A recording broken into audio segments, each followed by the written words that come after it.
Hi, it's Will from StonelyCastle.com, and this is a tutorial on how to make a Daedric Sword from Skyrim. It's a nice looking sword. I like this project. Came out great, and it's actually pretty easy to do. You can have this done in maybe, even including drying time, maybe 2 hours. And it looks really fun. It's a fun project. If you like Skyrim, Elder Scrolls, you might want to make the Daedric Sword, which is one of the best. All you need to do this project is just a few basic materials. A piece of foam board, right? It's 30 inches wide. I think foam board might come in different sizes. Make sure you get one that's 30 inches wide. Some paints, blue, white, black, and red. And some glue, some white glue. And of course some a knife to cut the foam board with.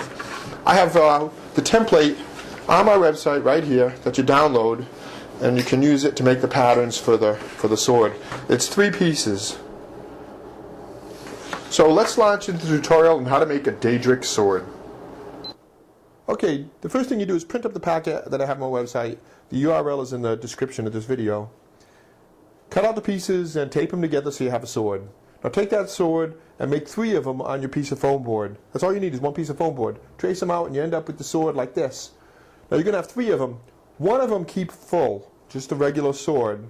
And for 2 of them, cut them in half, just like this. And you're not going to need the blade part, you're just going to need the handle part. So 1 of them keep full, 2 of them cut in half like this.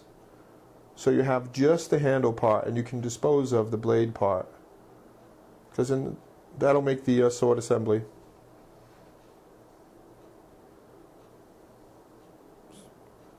So here, this is what you end up with: 1 full sword, and then 2 half sections, and they're going to assemble just like this: 1 underneath and 1 on top, just like that. That's terrific. See it? See how the sword is? I love that look, that overlapping look. So now glue them together. Apply a liberal amount of white glue. Get the whole thing covered, just like this.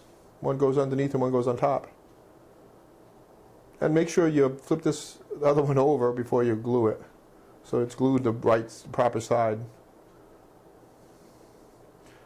Now put them together, and once that dries, we can work on it a little bit. So do a little bit of sanding if you have some sandpaper, particularly around the horns, the guard there, and the handle. You want that to be kind of rounded.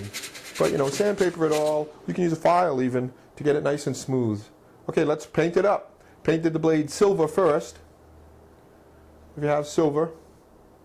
And then I added some blue to try to get some nice definition on that. And you can tinker with it, while it's still wet. See how I added more silver just to bring out a little bit of the blue.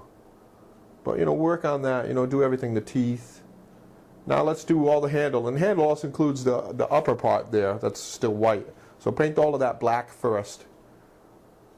See, it's starting to look good. And while that paint is still wet, let's add the red details. The handle, all this upper part of the sword there. Makes it look really nice. That's because the Daedric Sword is like that. You get these red lines in it all throughout that, the whole black section. So tinker around with the black and the red until you get it looking the way you want it. Now to add some detail to the blade, I used a pencil, especially to the teeth on that blade. Get a little bit of shadow in there and get some definition on the blade. And that's just about it. You're just about done. Maybe a little bit of detail paint now with a small brush, some white, a little bit more red. Just have some fun with it. So your Daedric Sword is done. The Daedric Sword from Skyrim. And there you go. Looks great. And it's pretty strong because it's 3 sheets of foam board. It's strong. Lots more stuff on my website at StonelyCastle.com, and here on my YouTube channel. Thanks for watching.